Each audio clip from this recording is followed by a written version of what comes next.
하나님의 은혜로 또 이렇게 첫 주간을 주님 앞에 드리게 되는 줄 믿습니다. 우리 좌우 계신 분 한번 인사 나누자. 참 잘 오셨습니다. 새해 복 많이 받으시기 원합니다. 하나님의 은혜가 넘치길 원합니다. 할렐루야, 아멘. 오늘은 2016년도 맞이해서 첫 번째 주일 예배에 여러분들이 오셨습니다. 올해 우리에게 주신 축복의 말씀은 사도행전 6장 4절 말씀을 중심으로 해서 두 날개로 날아오는 교회라는 표현을 가지고 우리가 함께 나아가게 됩니다. 여러분 6장 4절 말씀 기억하십니까? 이 앞에 현수막에 기록되고 있는데 사도행전 6장 4절 말씀 같이 한 목소리로 봉독해 보겠습니다. 우리는 오로지 기도하는 일과 말씀 사역에 힘쓰리라. 아멘. 제가 몇 주 전에 숙제를 하나 받았어요. 그것은 뭐냐면 총회에서 예성미래 위원회를 만들어서 그 가운데 아마 대표적 한국 예성교단의 대표적 교회 목회자들이 함께 모여서 예성을 걱정하고 또 계획을 세우는 것이었죠. 소위원회 한 5명 정도로 구성된 임원회 형태로 소위원회를 구성해서 연구 발표를 하기로 하자. 앞으로 미래 예성이 어떻게 하면 더 성장하고 더 영적으로 더 성숙해질지, 이제 그런 부분에 있어서 저에게 주어진 숙제가 뭐냐면 목회자의 가장 원하는 것이 무엇인가 앙케이트 조사를 한 2년 전에 했더니 그 가운데 제일 1등이 뭐냐면 개척교회 사례 문제나 농어촌교회 이런 문제도 아니고 1위는 뭐냐면 목회자의 영성 회복이 가장 예성교단에 속해 있는 처녀교회 목사님들이 원하는 것이라는 거예요. 그래서 목회자의 영성 회복과 또 부흥을 위해서 이러한 부분에 있어서 연구해서 A4 용지 한 3장 정도의 분량으로 함께 나눠줬으면 좋겠다. 12월 말까지 좀 모임을 할 테니까 그때까지 좀 제출해달라, 그런 요청을 받았습니다. 신월동교회라는 것 때문에 하여튼 별별 숙제를 다 받기도 합니다. 근데 연구해보고 기도해보면 결국 신앙생활의 근본적인 것은 성경은 뭐라고 얘기하냐면 말씀과 기도 생활입니다. 신앙 영성, 여러분 영성이 회복되기를 원하십니까? 지난 2015년도에 영적으로 뭔가 눌린 것 같고 뭔가 신앙이 떨어지는 것 같고 좀 뭔가 회복되기를 원하고 성장되기를 원한다면 사실은 단 2가지입니다. 말씀과 기도 생활에 더 시간을 투자해야 됩니다. 신앙생활을 10년, 20년 주일 예배를 열심히 나왔다고 해서 신앙이 성장하는 건 아닙니다. 우리가 잘 알고 있듯이 직분을 받았다고 해서 또 열심히 교회에서 사역팀에서 봉사한다고 해서 신앙이 성장하는 것은 아닙니다. 물론 봉사, 선교를 통해서도 여러분들 신앙이 조금은 성장할 수 있겠죠. 조금은 영향을 갈 수 있겠죠. 근데 그것은 마치 무엇과 같냐면 어린아이가 이유식을 먹는데, 한 1년 된 아이가 이유식을 먹는데 청년이 돼서도 이유식 먹는 것과 똑같습니다. 물론 청년이 돼서 이유식, 죽 같은 걸 먹으면 생명은 유지되겠죠. 그런데 그 청년의 삶을 이루어갈 수 있는 체력이나 이러한 정신적인 성장은 이루어질 수가 없는 거죠. 여러분, 실제적인 신앙 성장의 회복이나 성장은 2가지입니다. 말씀과 기도입니다. 그래서 올해 안에 이 말씀과 기도의 2 날개를 가지고 독수리처럼 비상하는 그러한 교회가 되었으면 좋겠다, 성도가 되었으면 좋겠다. 하나님께서 그러한 마음을 목회자에게 주셨고 이러한 말씀이 사도행전 6장 4절의 주제의 말씀이 저 여러분에게 주어진 줄 믿습니다. 그래서 올 한 해 신앙의 회복과 성장을 위해서 우리 교회가 앞으로 말씀과 기도에 전념하고 집중함으로 2016년도에는 거침이 없는 창공을 날아갈 수 있는 저와 여러분 되기를 간절히 축원합니다.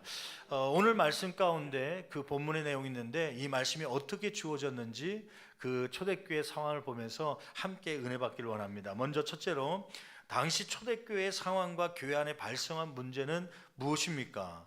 1절 상반절 말씀 보면 사실은 이 예루살렘 교회에 전도 금지 명령이 내려졌습니다.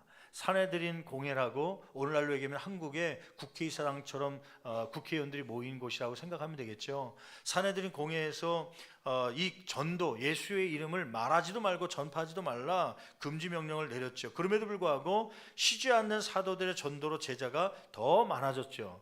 여러분 먼저 사도행전 5장 말씀 찾아볼까요? 사도행전 5장 40절 41절 말씀 보면 이렇게 기록되고 있습니다. 사도행전 말씀을 피시고요. 사도행전 말씀 피시고 우리 같이 한 목소리로 40절부터 같이 읽어보겠습니다. 그들이 옳게 여겨 사도들을 불러들여 채찍질하며 예수의 이름으로 말하는 것을 금하고 놓으니, 거기 말씀에 오니까 채찍질을 했습니다. 왜 그랬습니까? 예수의 이름을 말하는 거에 대해서요. 사회를 소동시킨다고 해서 채찍질을 맞고 예수의 이름으로 말하는 것을 금하고 놓았죠. 그랬더니 사도들의 반응이 어땠나요? 아이고 이게 무서우니까 채찍이 아프니까 우리 그냥 다음에 기회 있을 때 복음을 전하자 그랬나요? 41절 말씀 같이 한 목소리로 봉독해 봅니다. 사도들은 그 이름을 위하여, 그 이름은 누구의 이름이에요?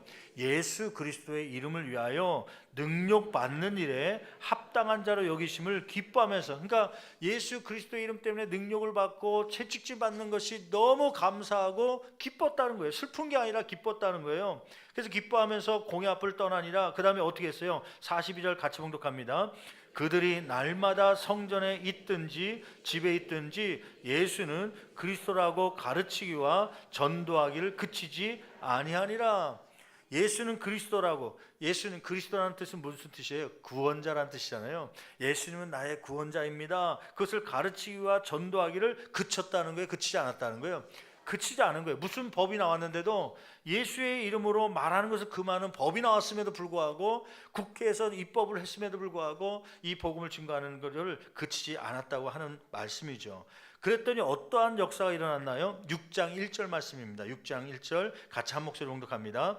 그때에 제자가 이 금한 말씀을 전하지, 예수의 이름을 전하지 말라 했는데도 전했더니 하나님은 어떻게 역사해 주셨냐면, 그때 그 전할 때에 제자가 더 어떻게 됐다는 거예요? 많아졌다고 하는 것입니다. 부흥이 있게 된 것이죠.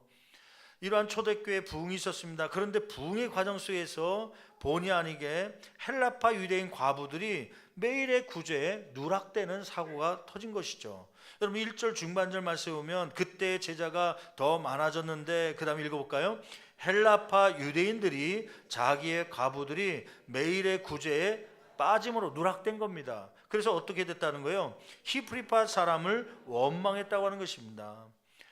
그 당시에 교회 안에 두 부류가 있었습니다. 크게 나누면 히브리파 유대인이라는 사람과 헬라파 유대인들이 있었어요. 이것은 뭐냐면 혈통적으로는 유대인, 이스라엘 민족이 맞습니다. 그런데 핍박이 오고 박해가 왔을 때 본토 예루살렘에 남아 있었느냐, 아니면 그 핍박을 피해서 해외로 나갔다가 들어왔느냐, 그 차이로 히브리파, 헬라파로 나눠진 게 된 것이죠. 히브리파 유대인들은 핍박이 오고 박해가 와도 우리는 민족을 지켜야 된다, 재단을 지켜야 된다고 굳건히 남아 있었던 성도들입니다. 그런데 이 헬라파 유대인은 누구냐면, 핍박이 오고 박해가 오자 우리 잠시 동안 해외로 피해서 나가 있자, 그러다가 좀 안정되면 들어오자 해갖고 해외로 나가 있었던 것이죠. 그러니까 우리식으로 얘기하면 일제시대 때 이 일제 그 통치가 있자 그것을 피해서 만주나 저 중국으로 나가 있던 그런 분들이 있지 않습니까? 이제 그런 분들이 해방이 되고 안정이 되자 다시 본국으로 돌아온 거나 마찬가지겠죠. 그러니까 두 부류가 교회 안에 섬기고 있지만, 히브리파 사람들은 아무래도 헬라파, 우리 핍박이 있고 박해가 있을 때 너희들은 피했다 왔다, 그러기 때문에 멸시하기도 하고, 또 자존심이 강한 헬라파 유대인들이 때로는 그것 때문에 눌려 있는데, 이 문제는 뭐냐면 헬라파 바깥에 나갔다 들어왔던 사람들의 과부들, 이 과부들이 구제 대상인데 그 명단에서 자꾸 빠지는 겁니다. 누락되는 겁니다. 그래서 그것 때문에 원망했다고 하는 것이죠. 근데 사실은 그 구제 때문에 원망이 시작됐지만 근본적인 문제가 두 가지가 있습니다. 하나는 뭐냐면 사역의 불균형인데, 어떤 불균형이냐면 주도권의 불균형입니다. 이 헬라파 유대인들이 불평했던 것은 뭐냐면, 구제사역, 행정사역을 맡는데 교회 리더들로 세우는데 히브리파 사람들이 다 맡아서 한다는 거예요. 거기 1절 하반절 말씀 보니까 구제에 빠지게 된 것을 헬라파 사람들이 누구한테 원망했다는 거예요? 히브리파 유대인들한테 원망했다는 거예요. 왜 히브리파 유대인들에게 갑자기 원망합니까? 그 구제사역을 누가 맡고 있었기 때문에 히우리파 사람들이 주도권을 가지고 운영하고 있었기 때문에 소외를 당한 헬라파 사람들이 원망하고 불평하게 된 것이죠.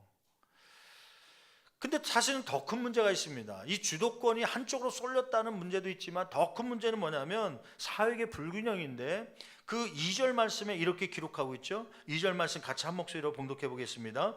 12사도가 모든 제자를 불러 이르되, 아마 이게 12사도 이제 목회자 그룹이 이제 모든 제자를 불렀다, 성도들 다 모은 거죠. 오늘 우리 교회로 얘기한다면 아마 사무연회를, 임시 사무회를 모의한 것 같아요. 여러분 다 모여 주십시오. 그래서 회의를 연계된 것이죠. 그러면서 뭐라고 이야기합니까? 이르되 우리가 하나님의 말씀을 제쳐놓고 접대를 일삼는 것이 마땅하지 아니하니. 접대란 건 구제죠. 과부들을 접대하고 구제하는 건 그 사역.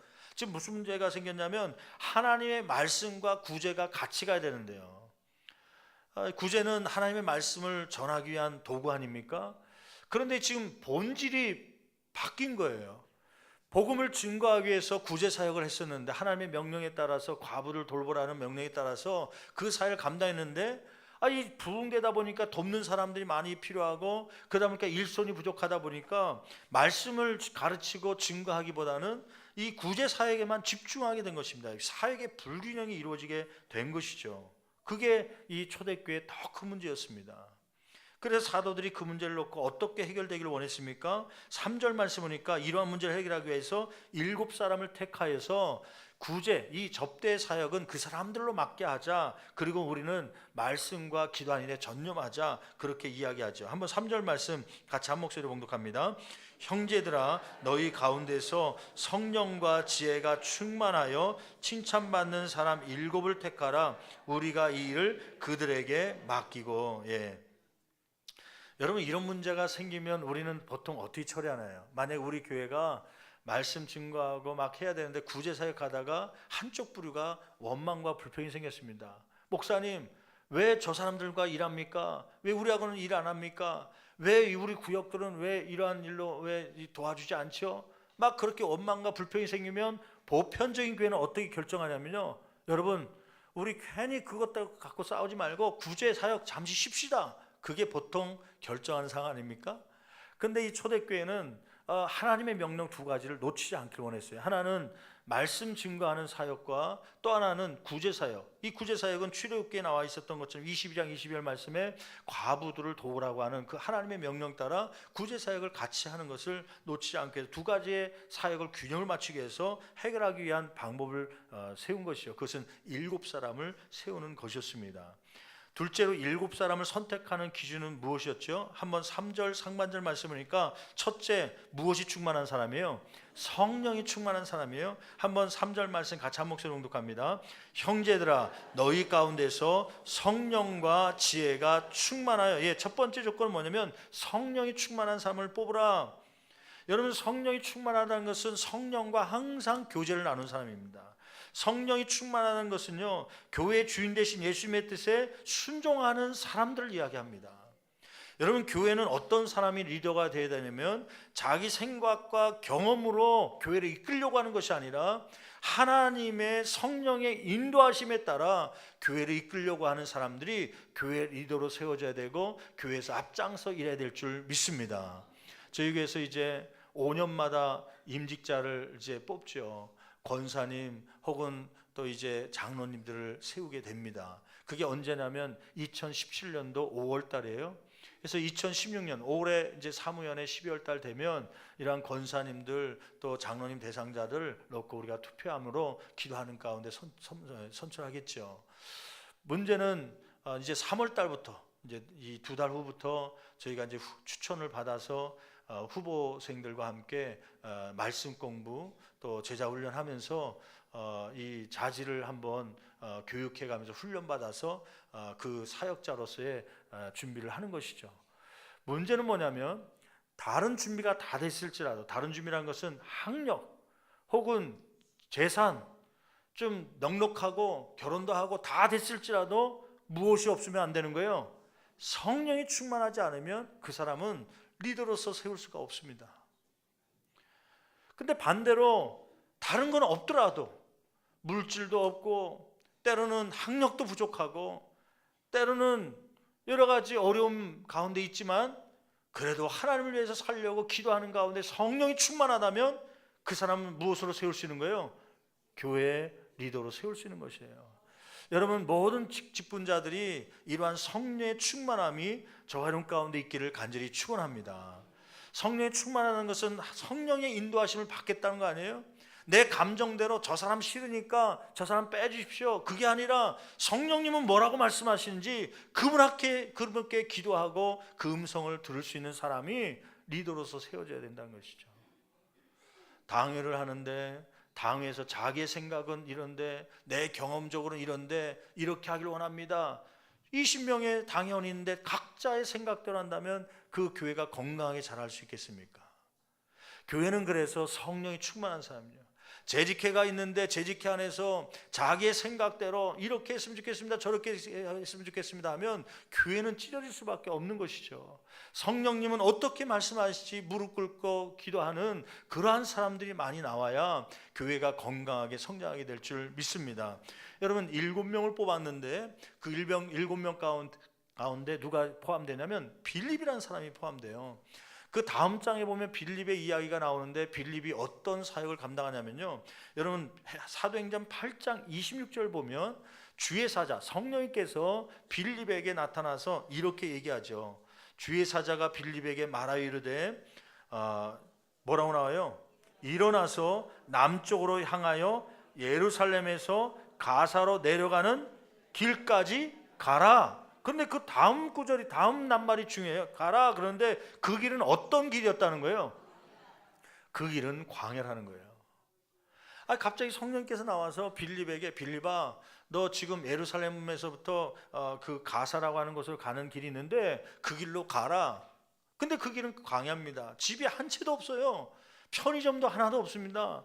백화점이나 구멍가게도 없는 곳이에요. 사람들이 다니는 곳이 아닙니다. 거기는 며칠 동안 걸어서 가야 되는 것이고, 또 거기서 물이 없으면요 목말라 죽을 수도 있고, 먹을 게 없으면 굶어 죽을 수 있는 곳입니다. 도울 사람이 하나도 없습니다. 구멍가게를 찾으려면 또 며칠을 통해서 걸어서 나와야 그 구멍가게 임인가를 찾을 수 있는 것이 그 광야 아닙니까? 근데 그 광야로 가라는 거예요. 하나님, 이 광야에 뭐 음식점도 없는데, 짜장면이라도 배달이라 해서 좀 먹을 수 있는 곳으로 보내지, 그 아무것도 없는데 사람도 없는 이곳에 내가 왜 갑니까? 나 못 가겠습니다. 그러지 않았습니다. 빌립은요, 근데 가긴 가라는데 내 생각은 다르기 때문에 잠깐 기도 좀, 뭐 며칠 동안 좀 금식 기도 좀 해보고 그 순종하겠습니다. 그러지 않았습니다. 그 다음 구절 보세요. 27절 말씀을, 사도행전 8장 27절 말씀을 보면 곧바로 무슨 말이 나오냐면, 일어나 가서 보니, 빌립이요 광야임에도 불구하고 성령께서 가라니까요 그곳에 간 거예요. 근데 거기서 누굴 만납니까? 에디오피아 내시를 만나는 거 아닙니까? 전도할 수 있는 사람을 만나는 거 아닙니까? 마침 그때 에디오피아 내시가 그룹을 이루고 내려갈 때 만나갖고 그 내시에게 복음을 증거하는 사건이 일어나는 것이죠. 여러분, 이렇게 성령의 충만하여서 내 생각과 내 경험이나 내 감정에 의해서 교회를 이끄는 것이 아니라 하나님의 말씀 가운데, 뜻 가운데, 이것이 뜻이라면 철저하게 순종해 갈 수 있는 목회자요, 장로님이요, 권사님이요, 집사님들이 평신도가 되기를 간절히 축원합니다. 두 번째는 어떠한 사람을 선택했냐면, 두 번째 보니까 거기 3절 중반절, 성령과 무엇이 충만한 거예요? 지혜가 충만한 사람입니다. 지혜가 충만하여. 여러분, 지혜라는 것이 뭐예요? 지식과 지혜는 다르다고 우리가 배웠잖아요. 지식이 많지만 지혜가 부족한 사람이 있어요. 그 지혜는 뭐냐면, 지혜는 하나님의 말씀을 잘 알고 그 말씀을 현실에 잘 적용하는 것을 지혜라고 합니다. 적용하는 것. 어떤 교수는요 지식이 많습니다. 책을 많이 읽고 공부 논문을 많이 써갖고요 박사학위까지 따갖고 지식은 아주 머리끝까지 많은데 이것을 활용할 줄 몰라갖고 제대로 가르치지 못하고 활용 못하는 사람들도 있죠. 근데 어떤 사람은 학력은 초등학교 졸업인데, 근데 그 사업하는 거 보니까 지혜를, 알고 있는 지식을 잘 사용함으로 그 사업이 막 번창하고 부흥되는 그러한 사업가도 있더라고요. 그런 지혜가 있다고 얘기하는 것이죠. 여러분, 교회 안에 리더자들은 성령의 충만할 뿐만 아니라 이러한 하나님의 말씀을 삶 가운데, 교회 가운데 어떻게 적용할지를 잘 적용할 수 있는 지혜도 함께 있는 저와 여러분 되기를 간절히 축원합니다. 세 번째는 뭐냐면 더 중요한 거죠. 이건 뭐냐면 칭찬받는 사람이 된다는 거 하는 것이에요. 3절 하반절 말씀 볼까요? 형제 너희 가운데 성령과 지혜가 충만하여, 그 다음에요, 칭찬받는 사람 7을 택하라. 자격 조건 가운데 세 번째는 뭐냐면 칭찬받는 사람이 된다. 여러분, 칭찬이라는 단어를 보니까 마르티 루메루스라는 단어를 써요. 마르티. 이게 마르티 앞에 이 단어는 어디서 파생된 거냐면 마르투스라는 말을 들어본 적 있습니까? 마르투스. 사도행전 1장 8절 말씀에 보면 너희가 성령과 권능을 받고 땅끝까지 이르러 무엇이 되라? 증인이 되라 할 때 그 증인이 마르투스라는 단어입니다. 그 단어에서 변형된 것이 이 바로 칭찬이라는 단어죠. 한마디로 얘기하면 이 칭찬받는 사람은 누구를 얘기하냐면 주변에 나를 증거해 줄 수 있는 사람, 증인으로 서줄 수 있는 사람, 그 사람이 있는 것이 바로 칭찬받는 사람이라는 거예요. 여러분이 예수 믿으면서 변화된 삶을 증거해 줄 수 있는 그러한 사람이 최소한 한 사람 이상 있기를 간절히 축원합니다. 가정 안에서 우리 남편이 예수 믿더니 뭔가 변했습니다. 작년 2015년보다 2010년도에 신앙 성장한 모습이 눈에 보일 정도로 달라졌습니다. 그러한 칭찬이 있는 증인이 있는 삶이 되기를 간절히 축원합니다. 근데 제가 목회하면서 어느 날 집사님 가운데, 남자 집사님 가운데 한 분을 권사로 이제 세우려고 권사에 후보를 넣어놨더니요, 누가 찾아왔냐면 그 와이프가 찾아왔어요. 와이프 된 집사님 찾아왔는데 저한테 그러는 거예요. 목사님, 그놈은 시켜서는 안 됩니다. 그놈은 시켜서는 안 됩니다. 자기 남편이에요, 남편. 그놈이 어떤 놈인지 아십니까? 그러면서 막 얘기하기 시작하는데요, 그 삶 속에서 증거가 될 사람이 와이프까지도 증거가 안 되는 거예요. 증인이 될 수 없다는 거예요. 교회에서 고민이 빠진 거죠. 그놈이 안 된다니 어떻게 합니까? 자녀들도 증인으로 설 수 없고요, 남편, 아내도 증인으로 설 수 없는 그 삶이 어떻게 리더가 될 수 있겠습니까? 여러분, 최소한 배우자가 증인되어 줘야 되는 거 아닙니까? 최소한 자녀들이, 목사님, 우리 아빠는 집에서 진짜 존경받을 만한 분입니다, 그렇게 인정할 수 있는, 증인이 있는, 칭찬받는 그러한 리더자들이 목회자요, 장로님들, 권사님들이 되기를 간절히 축원합니다. 아멘. 이러한 세 기준, 성령이 충만하고 지혜가 충만하고 칭찬받는, 증인이 있는 그러한 삶을 사는 그러한 사람 7사람을 뽑은 거죠. 그 결과 택함을 받은 사람은 누구였고 그 결과는 어떠했습니까? 여러분, 5절 6절 말씀에 보면 7사람의 이름이 기록되어 있죠. 여러분 이름마다 한번 동그라미 쳐보시고요, 7사람의 이름을 한번 보세요. 한번 5절 6절 같이 봉독해 봅니다. 온 무리가 이 말을 기뻐하여 믿음과 성령이 충만한 사람 스데반과 또 빌립과 브로고로와 니가노르와 디몬과 바메나와 유대교에 입교했던 안디옥 사람 니골라를 택하여, 그 7사람 동그라미 쳤습니까? 어떤 분은 또 잘못 쳐갖고 유대교에 동그라미 친 사람이 있어요. 계속 동그라미 치다 보니까 유대교는 그 유대교에 입교했던 안디옥 사람 누구를 얘기하는 거예요? 니골라. 그러니까 니골라는, 이 사람은 이방 사람입니다. 안디옥 사람이니까요. 안디옥은 이스라엘 땅이 아니거든요. 이방 사람이 거기에 초신자, 혹은 우리로 얘기하면 저 타국에서 오신 분이 이 당회원이 된 겁니다. 근데 여기 자세히 보면요, 7사람의 이름이 신학자들이 연구한 바에 의하면 헬라식 이름이라는 거예요. 헬라식 이름. 이 말은 뭐냐면 히브리파 사람들보다도 어느 쪽에서 많이 선출된 거예요? 헬라파 사람들 쪽에서 많이, 이 7사람 대부분이 선출된 겁니다. 헬라파 사람들이 뭐한 사람이죠? 아까요? 원망했던 사람이에요. 왜 우리 과부들은 빠지는가? 거기에 대해서 원망했던 그 부류인데 그 부류 가운데 대부분을 뽑지 않았는가? 그래서 이 히브리 사람들의 이 마음의 넉넉한 모습들을 표현하는 것이죠.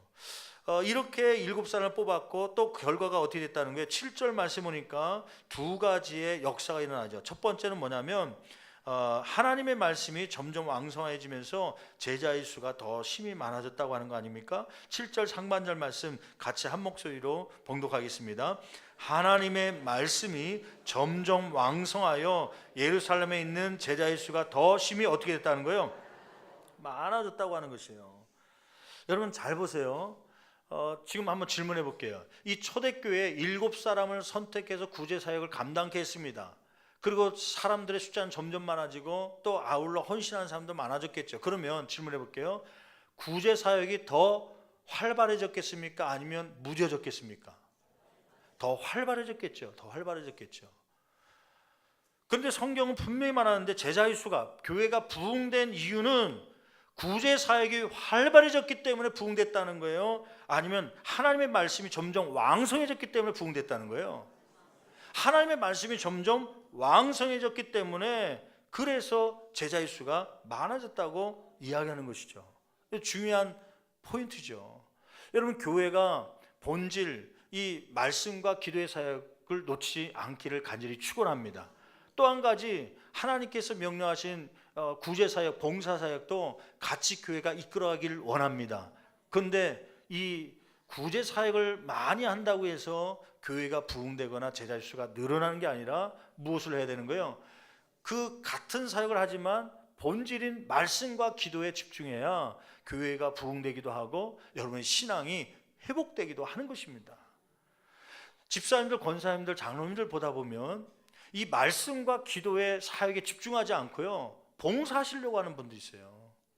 교사 가운데 2부 예배, 자기 예배 드리지 않고 2부 예배는 안 드리고 3부 때 그 교육관에 가서 애들 가르치는 게 재밌어갖고 거기 가 있는 분들이 있어요. 자기 예배는 안 드리고 주방 사역에 가서 그게 재밌으니까 하는 분들이 있어요. 위험합니다. 왜 그래요? 이 신앙 성장 회복은 무엇이 있어야 되기 때문에요, 말씀과 기도 사역이 왕성해질 때 제자의 수가 많아진 것처럼 우리의 신앙이 성장할 수 있기 때문인 줄 믿습니다. 아멘. 여러분, 두 번째는 뭐냐면 어떤 결과가 이루어졌냐면 7절 하반절 말씀 보니까 제자의 수가 심히 많아질 뿐만 아니라 어떤 역사가 있다는 거예요. 같이 읽습니다. 많아지고 허다한 제사장의 무리도 이 도에 뭐하니라? 복종하니라. 그 제사장은 교회 안에 있는 제사장이 아니라 유대교입니다. 유대교. 그러니까 이 기독교와 유대교가 있는데 그 유대교는 예수님을 부인하는 사람들 아닙니까? 거기에 제사장들이 그 당시에 역사학자들에 의하면 한 8천 명의 유대교 제사장이 있었다고 그래요. 근데 그 가운데 다는 아니지만 허다한 제사장의 무리도 이도는 뭐예요? 예수는 누구라는 거예요? 구원자라는 거에 뭐 했다는 거예요? 복종하고 그 말씀 가운데 개종해서 기독교로 들어왔다고 하는 것이죠. 저는 가만히 생각을 해보세요. 이 제사장들이 왜 갑자기 들어왔는가? 그 가운데 하나는 이 교회 바깥에서 본 거 아닙니까? 구제 사역을 아까 많이 할 때는 이 제사장들이 들어왔다는 얘기 없어요. 그때는 오히려 구제 사역을 많이 할 때는 뭐가 교회 안에 생긴 거예요? 분쟁이 있었던 겁니다. 분쟁이, 싸움이 있었던 거예요. 원망이 있었던 거예요. 그러니까 봉사와 구제 사역, 이 사회 활동을 많이 한다고 해서 좋은 게 아니라 많이 할수록 분쟁이 있지만, 그러나 그것을 균형을 맞춰서 말씀과 기도에 집중했더니 오히려 분쟁이 사라지고 교회 안에 평화스러운 모습이 보이는 거 아닙니까? 아니, 저 교회가 예전에 분쟁했던 교회인데, 아니 그 구제 문제 때문에 원망하던 사람들이 많았었는데 나와서 사람들에게 우리 교회 나쁘다, 우리 교회 목사님 밀었다, 왜 우리는 빼뜨렸냐 막 그러면서 원망하고 불평하는 사람이 그게 없어진 거예요. 그게요.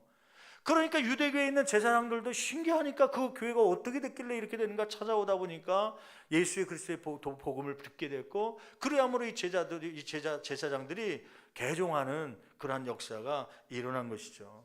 여러분, 오늘 말씀을 마치면서 결론적으로 얘기하면 뭐냐면, 여러분, 초대교회의 이러한 부흥은 어디에 집중했을 때요? 말씀과 기도에 집중했을 때요. 여러분, 이제 한 몇 주간에 걸쳐서 이제 말씀의 소중함에 대해서 우리가 함께 배울 거고, 또 기도를 어떻게 해야 되는지, 기도의 소중함에 대해서 우리가 함께 말씀 나눌 겁니다. 여러분, 이 말씀과 기도는 마치 독수리에 있어서 두 날개와 같습니다. 신앙생활에 있어서 두 날개입니다. 이것을 접으면 날 수가 없는 것입니다. 여러분, 신앙의 회복과 성장이 있기를 원한다면 이 2016년도에 이 말씀과 기도를 부여잡고 두 날개를 펄럭거리면서 비상하고 날아갈 수 있는 저와 여러분 되기를 간절히 축원합니다. 여러분, 독수리가 다른 새가 갖지 않은 기능이 있습니다. 그것은 뭐냐면 다이빙이라고 그래요. 다이빙. 이 한국말로 뭐냐면 하강이라고 합니다. 하강. 독수리는 다른 새들은 위에서 먹이가 발견되면 즉각적으로 밑으로 하강하는 그 나름을 독수리만 갖고 있다고 그래요. 그리고 또 반대로 독수리는 문제가 생기면 그 자리에서 곧바로 위로 올라가는 비상이라고 하는, 솔링이라고 하는데, 이 비상이란 기능을 갖고 있다고 그래요. 보통 새들은 비스듬히 날면서 올라가지만 독수리는 위에서 곧바로 떨어질 수도 있고 하강할 수도 있고, 독수리는 위에서 곧바로 비상해서 올라갈 수 있다는 것이죠. 그 날개짓을 하면서요. 근데 그 얼마만큼 비상을 하느냐? 4,000m로 올라간대요. 4,000m. 여러분 4,000m가 어느 정도냐면, 제주도, 우리 제일 남한에서 제일 높은 그 산이 어떤 산이라고 그래요? 제주도에 있는 한라산이라고 하잖아요. 한라산이 몇 미터예요? 구경 한번 오십시오. 1950m라고 그러잖아요. 1950m, 2000m로 쳐도 그 반밖에 안 돼. 그 이상을 나눌 수 있는, 이 2배를 나눌 수 있는 그러한 힘을 갖고 있습니다. 근데 독수리가 이 밑에 나를 때는요, 전보산 때 걸리기도 하고 때로는 건물에 걸리기도 하고 그러지만, 때로는 다른 새들은요 그 이상을 비상하지 못하기 때문에 먹구름이 끼고 비바람이 치고 그러면요 둥지에서 나오지 못하고 숨어 있다고 그래요. 그런데 이 독수리는 비바람이 치더라도 비상에서 올라가면 구름을 뚫고 올라가기 때문에 어떠한 악천후가 있더라도 독수리는 그 구름 위에서 창공을 나르기 때문에 아무 문제 없이 나를 수 있다고 하는 것입니다. 여러분 2016년도에 우리 신앙의 높이가 이 두 날개 말씀과 기도를 통해서 독수리처럼 4,000m 창공을 나를 수 있는 신앙의 성수의 저와 여러분 가운데 있기를 간절히 축원합니다. 그러므로 2015년에 우리가 걸림돌이 되기도 하고 장애물이 되기도 하고 무엇 때문에 신앙생활을 못하고 걸렸던 것들이 우리 신앙이 높아지면 문제가 해결되는 거 아닙니까? 삭개오가 나무 위로 올라가면 해결되는 문제인데 자꾸 사람 틈 속에 있으니까, 그게 내 신앙이 자꾸 틈 속에 막 묻혀 있으니까, 그러니까 이 비상하지 못하는, 뛰어넘지 못하는, 신앙이 성장하지 못하는 그런 모습 아닙니까? 저는 이 말씀에 도전을 주기 위해서 작년에도 했지만은 올해 또 한번 우리가 더 집중해 보자. 그래서 말씀 통독 운동을 좀 하려고 그래요. 말씀 통독 운동. 결국 말씀과 기도 생활이 주어지지 않으면 우리 신앙은 성장할 수 없기 때문입니다. 여러분 말씀은 성경에 뭐라고 얘기하냐면, 에베소 6장 말씀 보면 말씀은 검이라고 얘기합니다. 검이 뭐예요? 칼입니다. 근데 칼만 갖고 있다고 쓸 수는 없습니다. 무엇이 있어야 되면 그 칼을 들 수 있는 힘이 있어야 됩니다. 그 칼을 사용할 수 있는 힘이 있어야죠. 제가 그 충무공 이순신 장군 그쪽에 가봤더니 거기에 박물관이 있더라고요. 박물관이 있는데 이순신 장군이 썼던 칼이라고 있더라고요. 엄청 크더라고요. 그 무겁기도 엄청 무겁게 생겼더라고요. 갑옷도 무겁게 생기고요. 그 칼을 보니까 무거운데 힘이 없는 어린아이가 그 칼을 잡아봐야 오히려 그 칼 때문에 넘어집니다. 무엇이 있어야 되냐면 들 수 있는 힘과 활용할 수 있는 능력이 있어야 됩니다. 그래야 그 칼이 사용할 수 있는 거죠. 말씀은 칼인데, 사탄과 영적 전쟁에서 싸울 수 있는 검인데 유일한 무기죠. 근데 그 힘은 어디서 나오냐면 기도를 통해서 나오는 것입니다. 그러니까 기도하지 않고 말씀만 보는 사람은요, 지식은 충만한데 이걸 지혜롭게 사용하지 못하는 사람이에요. 능력이 없으니까 칼만 보관하고 있지 이거를 쓸 수가 없는 것이죠. 그런데 기도하는 사람들은, 여러분 기도해보지 알지 않습니까? 낙심해서 절망 가운데 왔지만 기도실에서 막 뜨겁게 기도하다 보면 주여를 찾고, 우리 주일학교 애들한테 제가 수련회 가면, 성경학교 하면 기도에 인도할 때 그렇게 얘기를 해요. 야, 너희들 기도를 열심히 뜨겁게 해야 되는데, 막 10분 20분 해야 되는데 기도가 안 나오면 어떻게 하냐면 주여 100번 외쳐라. 100번. 주여 100번. 주여 주여 주여 막 100번 외치면 거기서 하나님께서 은혜를 주실 것이다. 왜냐하면 제가 하늘상 기도에서 기도가 안 될 때요, 한번 학생 때인데 기도가 안 되잖아요. 기도를 어떻게 하는지 잘 모르고, 근데 그 강사 목사님이 그 얘기를 하더라고요. 주여를 100번 외치라는 거예요. 그래서 죽어라 하고 이제 새벽에 막 주여를 외치기 시작했죠. 손가락으로 세면서요. 주여 한 번, 주여 두 번, 세 번 막. 근데 한 30여 번 세우는데 어느 순간에요, 주여를 찾는데 나도 모르게 왈칵 눈물이 막 쏟아지더라고요. 회개 기도가 막 이루어지더라고요. 근데 내가 주여 100번만 외쳐도 성령이 역사할 수 있다. 그래서 아이들한테 가르치면서 니네 주여를 외쳐라. 여러분 기도가 안 되면 주여를 100번 외치더라도 기도하다 보면 막 힘이 생깁니다. 그래서 기도실에 들어올 때는 낙심해서 왔지만 나갈 때는 할렐루야 찾으면서 예수 이름으로 찾으면서 막 예수님 찬양하면서 나가게 되는 것이죠. 이 기도의 능력을 받았기 때문이에요. 기도하다 보면 문제가 문제로 보이지 않습니다. 왜냐하면 별거 아니게 보이기 때문에, 능력이 임하면 그 별거 아닌 문제로 보이게 되니까요. 여러분, 이러한 기도가, 말씀이 두 날개를 향하여서 창공을 나를 수 있는 저와 여러분 되기를 간절히 축원합니다. 그래서 말씀을 우리가 읽어야 되는데 1년에 통독을 좀 하자. 최소한 신앙이라면 평생 이 말씀을 가지고 신앙생활을 해야 되는데 한 번도 안 읽은 사람이 있다는 거예요. 손들라고 그러면 제가 보니까 이 자리에 357명이 손들 것 같아갖고, 여러분, 이 성경 말씀 어차피 평생 읽어야 되는 거 아닙니까? 평생 봐야 되는 거라면 최소한 1독은 해야 될 거 아닙니까? 불교의 스님도 이거 한번 읽어본다고 그러더라고요. 근데 예수 믿는다는 저와 여러분들 왜 안 읽습니까? 이걸요. 하나님의 말씀이라고 하면서요.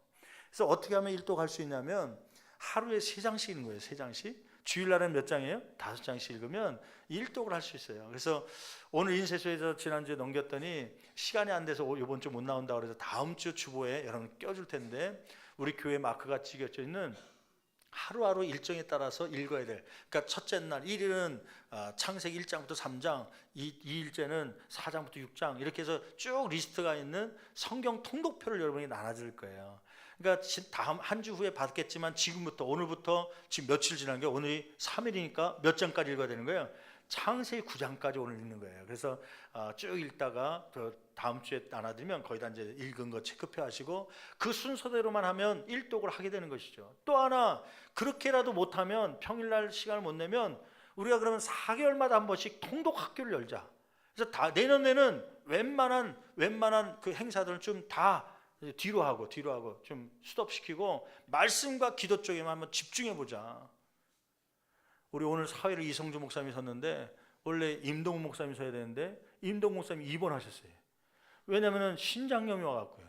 근데 신장이 이제 약간 기형적인 게 이제 다른 사람과 달리 요도로 나가는 관이 있는데 그 관이 주름이 좀 있어갖고요.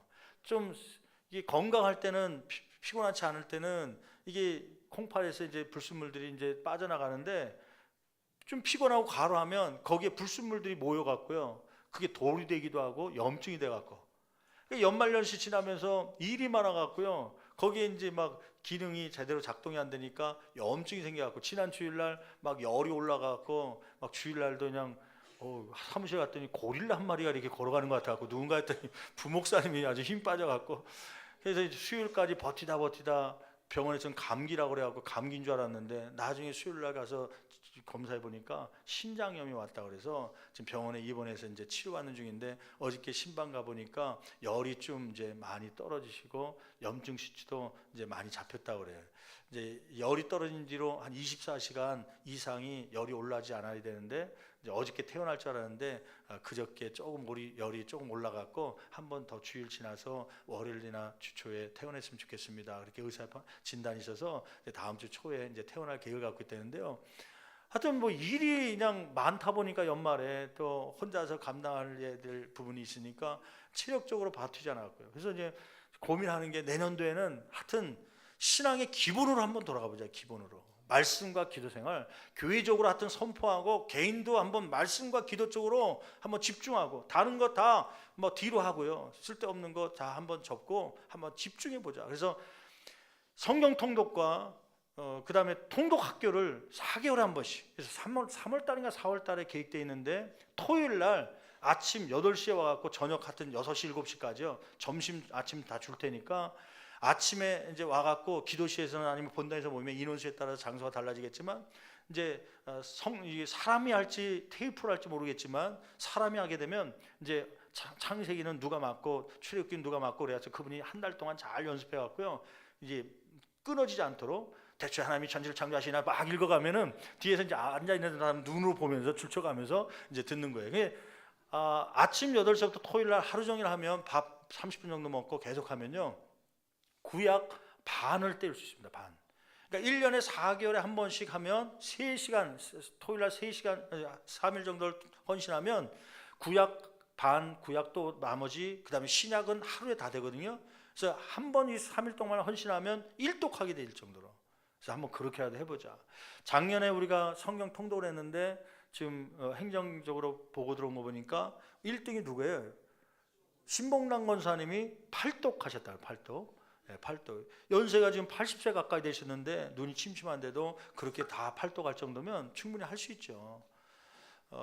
한번 1년에 내가 한번 1독 해보겠다는 생각 가지고 한번 해보시고, 혹시 나는 좀 더 빨리 그 통독하고 싶습니다, 그런 분들은 저한테 찾아오시면 제가 CD로 90일 동안에 통독할 수 있는 CD가 있어요. 그건 컴퓨터로 듣기만 하면 됩니다. 좀 속도가 빠르기 때문에 하루에 어느 정도 분량이기 때문에 90일 동안에 읽을 수 있는 CD가 있는데 그걸 제가 선물로 드릴게요. 그럼 그거 받으셔서 컴퓨터에서 스피커 틀어놓고 듣기만 하면 하루에 한 40분 정도만 들으면 됩니다. 평균 40분만 들으면 90일 만에 1독하는 거예요. 그러면 1년에 몇 독 할 수 있는 거예요? 최소한 3독 정도 할 수 있는 거예요. 3독. 좀 공휴일 빼고서라도 3독 정도 할 수 있으니까 그렇게라도 1독 할 수 있대요. 왜냐하면 이 말씀은 억지로라도 우리가 이 말씀을 붙잡기 위해서 말씀을 읽잖아요. 근데 어느 순간에 우리가 말씀을 붙잡은 것 같지만 어느 날 이 말씀이 나를 붙잡을 날이 오기 때문입니다. 제가 그 신앙생활하면서 최근에 간증을 했지만은 3년 전에 어려움이 올 때 그때 밤에 잠이 안 와서 성경을 핀 적이 있었어요. 성경 읽는 가운데 사실은 잠이 안 오기 때문에 잠자려고 핀 거죠. 사실은 성경책 읽으면 잠이 잘 오니까 수면제로 생각하고 피는데 마침 그 어느 말씀을 찾았냐면 시편 150편을 보게 되었습니다. 시편의 맨 마지막 장이죠. 시편의 맨 마지막 장, 맨 마지막 절이 뭐냐면 150편 6절 아닙니까? 호흡이 있는 자마다 여호와를 찬양할지어다 할렐루야. 난 그게 평상시 그냥 많이 읽었던 암송했던 말씀인데 그날따라 그 말씀이 꿈틀거리면서 제 마음속에 확 들어오더라고요. 그러면서 마음 가운데 어떤 음성이 있냐면 저한테 질문하는 것 같아요. 그 목사야, 호흡이 있다는 것은 기쁠 때만 호흡이 있겠냐? 슬플 때도 호흡이 있는 거 아니냐? 좋은 일만 있을 때만 호흡이 있냐? 나쁜 일 있을 때도 호흡이 있을 텐데 너 혹시 나쁜 일 있어도 힘들고 어려운 일 있어도 그때도 찬양할 수 있겠냐? 마치 저에게 그렇게 물어보는 것 같아갖고요. 그날 침대에서 그 말씀을 보다가 물을 끓었습니다. 마음 가운데 무슨 마음이 주냐면 하나님께서 혹시 어려운 일 당해도 너 찬양의 삶을 절대 잊으면 안 된다, 그렇게 얘기하는 것 같아갖고요. 눈물 흘리면서 기도했죠. 하나님이 만약에 그러한 환난을 주신다면, 그러한 어려움을 주신다면 그때조차도 찬양하겠습니다. 할렐루야 부르겠습니다. 그거를 이제 집사람이 가서 병원에서 혹시 하나님께서 어려운 일을 주더라도 끝까지 할렐루야 하며 인생을 마감할 수 있는 그런 삶이 되자, 이제 그것을 나눠주기도 했죠. 그때 하나님께서 그 말씀을 주시지 않았다면 그 비슷한 시기에 목사님 한 분이, 아는 목사님이 똑같이 사모님이 소천을 받으셨는데 그 목사님은 3, 4개월 동안 우울증에 빠져서요 막 자살하고 싶은 심경이 생겨서, 목사님인데도 막 교회 담임 목사님이 좀만 안 보이면 막 부사익자 붙여갖고 쫓아다니게끔 막 했다는 거예요. 그 얘기를 들으니까 얼마나 감사하지. 하나님께서 말씀을, 나는 평상시에 나는 말씀을 붙잡으려고 그랬는데 하나님은 말씀이 오히려 나를 붙잡게 하시더라고요. 그 이후에 제 삶 가운데 물음표가 있었어요. 왜 하나님은 나에게 이러한 어려움을 주시는가? 왜 아내를 데려가시는가? 아이들한테 왜 이렇게 엄마가 없는 아이들을 만들어주시는가? 그것 때문에 고민하고 목회자지만 할 수 없이 또 말씀 오는 거 아닙니까? 그때 말씀을 여러분과 나눴던 말씀이 뭐냐면 룻기서 말씀이었어요. 룻기서. 제가 잊지 못하는 건 룻기서 2장 11절 말씀이었습니다. 2장 11절 8절부터 시작되는 말씀인데 여러분 한번 찾아보실래요? 룻기서 2장 8절 말씀도 보면요, 그 내용이 뭐냐면 룻이라고 하는 여인이 남편이 죽고 시어머니를 따라서요, 나오미를 따라서 어디로 와요? 모압 땅, 자기 땅을 버리고 유다 베들레헴으로 들어오지 않습니까? 먹고 살아야 되니까 직장 그 당시에 여자가 직장 취직할 데가 없으니까 남의 집에 가서 이삭 추수할 때 떨어뜨린 이삭을 주워서라도 밥 한 끼 만들려고, 그래서 이삭을 주스러 가는 집이 어디냐면 보아스의 집으로 들어간 거예요. 보아스의 집에 갔는데 마침 그때 보아스가 와서 이 룻을 발견합니다. 어디서 그 처음 보는 여인인데 저 여인이 누군지 사환에게 물어보죠. 그랬더니 사환이 이야기합니다. 저 여인은 남편이 있었는데 죽었고 지금 모압 땅에서 지금 이곳까지 왔다, 다 얘기를 했죠. 그리고 이삭 죽고 있습니다. 그랬더니 이 보아스가 갑자기 이 룻에 대해서 배려를 하기 시작해요. 어떤 배려냐면 8절 말씀 보세요. 8절 말씀 보면 룻기서 2장 8절 이 룻을 부르면서 뭐라고 호칭하냐면 내 딸아 들으라, 이삭을 주우러 다른 밭으로 가지 말며 여기서 떠나지 말고 나의 소녀들과 함께 이삭을 주우라고 배려를 합니다. 다른 주인 같으면 야 니네들 오지마, 저쪽으로 가라 막 그럴 텐데 오히려 다른 데 가지 말고 이쪽으로 와서 주셔라. 그 다음에 9절 말씀 보니까 그 소년들에게 얘기하죠. 너희들은 건들지 마, 이 룻 건들지 말아라, 이 여인 건들지 말고, 그리고 너희들이 떠온 물이 있으면 얼마든지 이 소년들에게 부탁하면 너희들은 그 룻에게 다 마실 물을 공급해라. 그 다음에 14절 한번 보세요. 14절 말씀 보니까 점심때가 되자 식사할 때 보아스가 누구를 불러요? 룻을 불러서 이리 와서 떡을 먹어라. 이게 함부로 주인상에 올라올 수가 없거든요. 근데 이 룻을 주인상 보아스에 있는 식탁으로 오라고 해서 떡을 주고, 떡만 준 게 아니라 못까지 찍어 먹으라는 거예요. 초에 찍으라, 막 뭐 이게 꿀인지 뭔지 하여튼 그 찍어서 먹으라 그러죠. 배불리 먹게 합니다. 그 다음에 15절 보세요. 15절 말씀 보니까 또 어떻게 얘기해요? 룻이 이삭을 주우러 일어날 때에 이제 점심 먹고 배불리 쉬었다가 이제 또 오후에 일하러 일어날 때에 보아스가 뭐라고 얘기하냐면, 보아스가 자기 소년들에게 명령하여 이르되 그에게 곡식단 사이에서 죽게 하고 책망하지 말라. 보통 종들은 곡식단이 다 가면 그 떨어진 것만 죽게 되는데 아예 곡식단 안에 가서 그냥 주스라는 거예요. 그러니까 따가도 상관하지 말라는 거죠. 곡식단에 아예 열매를 따가도록 배려하죠. 뿐만 아니라 16절 말씀 보니까 그를 위하여 무엇을 조금씩 뽑아 버려라는 거예요. 곡식답을 아예 뽑아서 그에게 던져줘라. 그냥 그거 그냥 통째로 갖고 가게. 막 그렇게 보아스가 배려를 하더라고요. 난 그래서 그 의문이 하나 생겼어요. 어떤 의문이냐면, 이 보아스가 지금 부자고 또 40대 전후된 남자지만 그래도 재력가니까 여자를 고르는데 이쁜 여자를 고를 거 아닙니까? 괜찮은 여자, 첫눈에 룻에게 반해서 그랬을까? 여러분 룻을 한번 생각해 보세요. 룻은 지금 남편이 있다가 남편이 사고로 죽은 과부입니다. 과부. 그리고 모압 땅에서 지금 여기까지 오냐고 화장품 제대로 바르지도 않고요, 루즈도 바르지 않고 쌩얼로 지금 온 거 아닙니까? 다 튼 얼굴로요. 지금 이삭을 줍고 있는 노예 아닙니까? 먼지를 푸석푸석하고 지금 온몸에 뒤집어썼는데 똥배는 똥배대로 나왔고 지금 얼굴은 화장도 안 하고 그런 쌩얼로 있는데 그게 예뻐 보이겠습니까? 땀은 땀대로 나고요, 냄새 나고 그런 상태인데 보아스 입장에서 첫눈에 반할 만한 외모겠습니까? 아니죠. 근데 무엇이 이 보아스의 마음을 움직여서 룻을 이렇게 배려하게 만들었을까요? 그 11절 말씀에 그 이유가 있더라고요. 11절 말씀 한번 11절 말씀 한번 읽어볼까요? 같이 봉독합니다. 2장 11절 같이 읽습니다.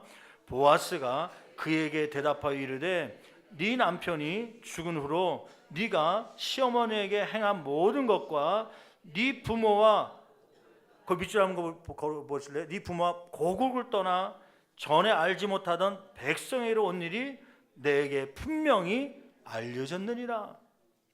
분명히 알려졌다. 어떤 내용이 알려진 거예요? 첫째는 남편이 죽고 시어머니를 따라서 이곳에 왔다는 거예요. 두 번째는 부모와, 그러기 위해서 부모와 고국을 떠나서 평생 알지 못하던 백성에게로 이곳까지 와서 고생하고 있는 그 이방 여인 모압 출신의 룻을 발견하게 된 것입니다. 이것이 보아스의 마음을 움직이게 된 계기가 된 거예요. 왜 그래요? 이게 무슨 감동입니까? 그러는 사람 많은데, 근데 이 보아스는 남달리 이것을 분명히 들었던 거예요. 왜냐하면 자기 엄마가 누구예요? 자기 엄마는 라합입니다. 라합이 누구예요? 여호수아가 가나안 들어갈 때 그 가나안 땅 첫 번째 관문이 여리고성이었는데 여리고성에 정탐꾼을 보내잖아요. 근데 이 정탐꾼들이 무식해갖고 걸렸어요. 그래서 어디 들어가냐면 기생라합의 집에 들어갔다가 걸려갖고요. 그때 이 기생라합이 그들을 숨겨줍니다. 그 기생라합은 이스라엘 유대인 출신이 아니라 가나안 땅의 여리고라고 하는 이방 여인이었습니다. 이방 여인. 근데 이 라합이 나중에 누구랑 결혼하냐면 신학자들은 아마 그 정탐꾼 중에 한 명을 살려줬기 때문에 그 고마워서 정탐꾼 하나가 이 여자를 데리고 결혼했을 것이다. 그래서 이 라합이 결혼을 해갖고 낳은 아들이 누구냐면 보아스입니다. 보아스. 여러분 거기 4장 한번 가볼까요? 4장 뒤에 한번 보세요. 거기는 라합이란 말이 안 나요. 마태복음 한번 찾아봐요. 마태복음 1장 말씀, 1장 5절 말씀 보세요. 1장 5절. 마태복음 1장 5절 제가 읽어드리겠습니다. 살모는 라합에게서 누굴 낳고요? 보아스를 낳고. 그러니까 그 살모이라는 사람이 누구냐? 아마 정탐꾼 숨겨둔 두 사람 가운데 한 명일 것이다. 이제 신학자는 얘기하는데 아무튼 그거는 중요한 게 아니고 라합에게서 이방 여인 그 여리고의 기생이었던 이방 여인에게서 보아스를 낳았다는 거예요. 보아스가 자라가면서 어머니의 안타까운 모습을 보았겠죠. 직장을 구하려고 해도 너는 유대인 출신 아니니까 직장 줄 수 없다. 때로는 빨래터에 갔는데도 왕따 당하고 있는 너는 여리고 출신 기생 출신 아니냐 따돌림 당하는 어머니를 보고 자랐을 거 아닙니까? 뿐입니까? 어머니만 그런 게 아니라 자기도 어딜 놀러 가면 친구들이 왕따 시키는 거예요. 왜 왕따 시키냐고 그러면 니네 엄마 기생 출신 아니냐? 니네 엄마는 이스라엘 출신이 아니라 저 여리고 가나안 출신이니까 너 가까이 오면 안 돼. 그러면서요 이 보아스가 자라가면서 물론 지금은 재력 있는 사람이 되었지만 자라가면서 아픔과 슬픔들 눈물로 밤을 새우는 어머니의 모습을 기억하고 있는 보아스라면 이 룻을 그냥 볼 수 있겠습니까? 이 사환이 얘기할 때 뭐라고 얘기하냐면 이 여인은 모압 땅에서 이방 땅에서 시어머니를 따라서 이 베들레헴까지 온 여인입니다. 한마디로 하면 이방 여인입니다. 그 말에 보아스는 귀가 번쩍 뜨인 거예요. 이방 여인이라고? 우리 엄마도 이방 출신인데 그 이방 여인 하나 때문에 이 룻에게 필이 꽂힌 거고요. 이 여인이 이삭을 잘 주실 수 있도록 온갖 배를 베푸는 것입니다. 나중에는 얼마나 배를 하든지 이 인생을 책임지기 위해서 자기가 무엇이 되기로 결단합니까? 남편이 되어주겠다, 신랑이 되어주겠다. 그래서 결국 룻을 자기의 아내로 삼는 거 아닙니까? 보아스는 어렸을 때 그러한 것이 상처였고 그러한 것이 아픔이었는데 나중에 커서 오히려 그 상처를 하나님께서 사용하셔서 룻을 아내로 맡게 하셨고 그 가정 안에 보아스를 낳고 보아스를 통해서 또 오벳을 낳고 오벳이 이새를 낳고 이새가 누굴 다윗을 낳고 그러니까 증손자 가운데 다윗이 나오고 그 밑으로 쭉 가다 보면 누가 나와요? 그 다윗의 감 가운데 예수 그리스도가 나오는 하나님은 보아스가 어렸을 때 경험했던 그 아픔과 상처를 반드시 사용하시는 그런 분이라는 걸 깨닫게 된 것이죠. 근데 이 룻기서 2장 11절 읽다가요 눈물이 막 왈칵 쏟아지더라고요. 하나님께서는 그 아픔과 상처들 이 아이들에게 엄마 없는 상처들을 또 살아가면서 고난과 아픔들을 그냥 두지 아니하시고 하나님은 반드시 사용하시는 분이시다. 그 말씀이요 저한테 있게 되니까 그냥 저는 말씀을 그냥 붙잡았던 거거든요. 근데 살아오다 보니까 하나님의 말씀이 내 인생을 붙잡더라고요. 내 인생을요. 여러분 이러한 축복이 2016년 가운데 저와 여러분의 삶 가운데 더 풍성히 일어나기를 간절히 축원합니다. 힘들고 어려울 때 진짜 포기하고 싶을 때 하나님의 말씀을 어떻게 해서든 붙잡으려고 하다가 그 말씀이 나의 인생을 붙잡아 줄 수 있는 그 생명의 말씀이 되게 하시는 은혜가 이 한 해 가운데 넘치는 삶이 되기를 간절히 축원합니다.